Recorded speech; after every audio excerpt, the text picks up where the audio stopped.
Hey folks, so we had a storm yesterday. Just a rainstorm, nothing crazy like a tornado, but it really roughed up one of my tomatillo bushes.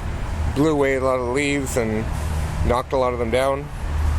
Yeah, and one of my tomatillos is on the ground here. It's probably good to eat though. It's really good for the husk that it does protect them quite a bit. I do have a few still left on there, but you know, for the size of this container, this plant is pretty big. I don't know if I can really make it so you can even determine how big it is, but it's big.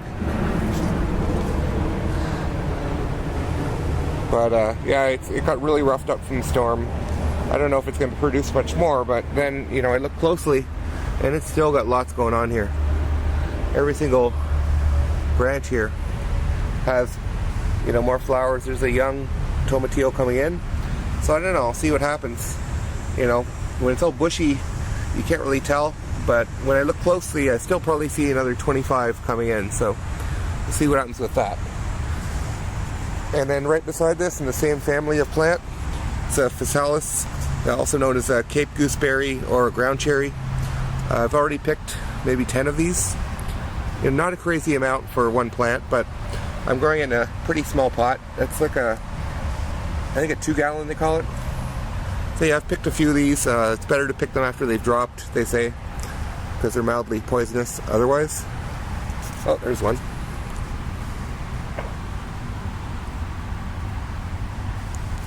Yeah, and that one's, I'm sure that's still good to eat.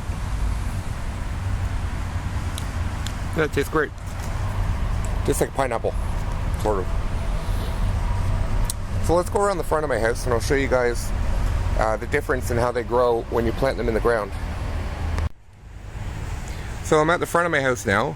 This might be a little tricky to figure out where this plant starts and ends, but this is my tomatillo.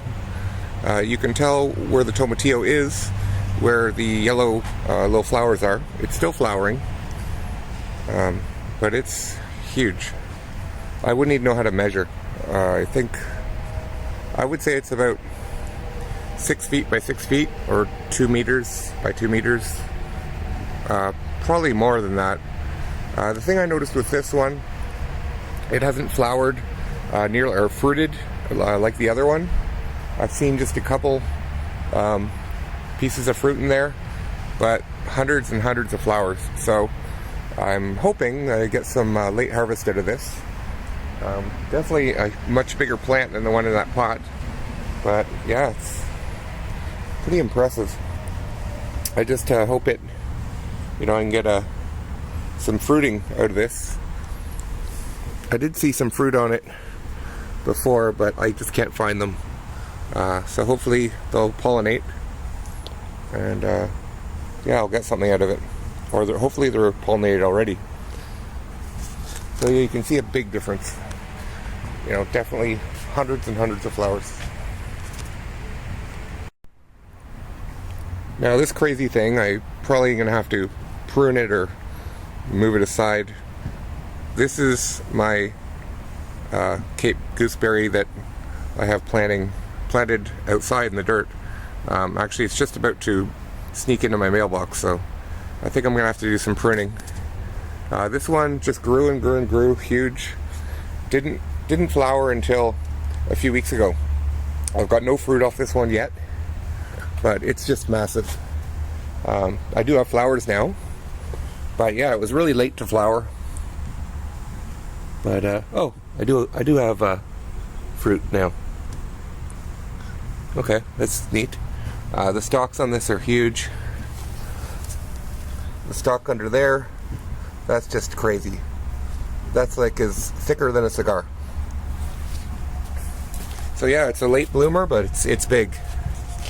From up here, that's about 7 feet high. Yeah, and it wants to go further, but I'm gonna have to prune it.